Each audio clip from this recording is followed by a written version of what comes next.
We all bring expectations to any situation or task, whether you're conducting experiments in the lab, training a new research technician, or collaborating with colleagues on a manuscript.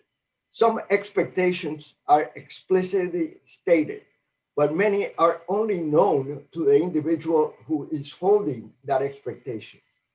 Since we are all very bad mind readers, those implicit expectations often result in misalignments and conflicts. The remedy is to minimize implicit expectations and prioritize explicit expectations, focusing on setting them jointly. However, non-negotiable expectations, such as institutional rules, federal laws, or safety regulation, will be set in a unilateral fashion by the supervisor or group leader. Yet, they still need to be explicitly stated to all. With that differential of power comes responsibility. The individual in charge has to own their unilateral expectations. But remember, don't try to sell it. If you made this decision as a supervisor, people will have to accept it. But you also need to accept the consequences of this decision, whatever they may be. Absolutely. In my 30 years experience as a PI sometimes had to make unilateral decisions for the whole group. Throughout this module and in the activities that will follow, we want all of you to continually think about being that supervisor or group leader. To work efficiently and effectively on setting explicit expectations jointly or getting any work done, implementing time management strategies is key. To avoid putting out fires daily and becoming overwhelmed with no time left to anticipate issues, it is crucial to know the difference between urgency and importance, and the difference between being busy versus being productive. The Eisenhower matrix highlights the benefits of setting aside time daily to focus on issues that are important but not urgent yet. As an example, in addition to my postdoctoral research work at Michigan State University, I am also involved in the Postdoc Academy project working through the graduate school. As you can imagine, both roles come with their own expectations and deadlines, which is why it is critical that I plan my work accordingly. As a supervisor, it will be vital for you to be strategic and to set aside time to get the important but not yet urgent work done.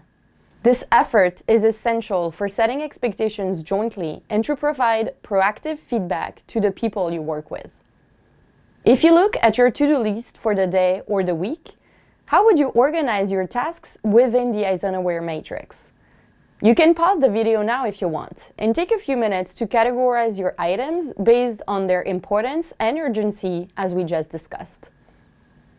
Before urgency takes over and we go into panic mode, there are at least 4 strategies to consider when discussing setting expectations jointly.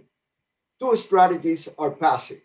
You can either ignore the issue, hoping that time is on your side, that is, avoid the issue, or you can go along with what others propose, even if you don't think it's the right decision, that is, be accommodating. Neither of these options is recommended.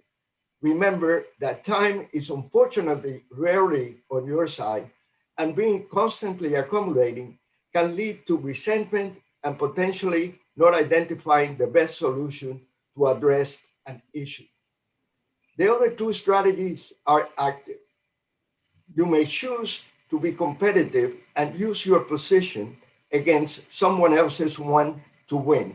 This approach heavily relies on power to make any decision, often uses manipulation and emotional triggers to win. It is not recommended as it will undermine the quality of your relationships.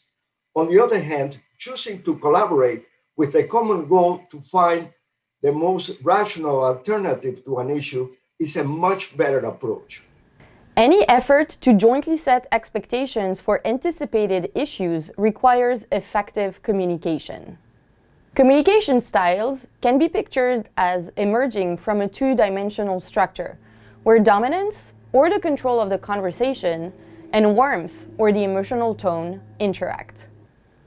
The two passive strategies, avoidance and accommodation, relinquish control of the conversation. When choosing the competitive strategy, the aggressive communication style dominates the conversation and tends to be anything but warm. When using a collaborative strategy, the assertive communication style allows alternate control of the conversation while keeping it warm. An example of this strategy is the interest-based approach, which will be discussed in more details in the next section of the module.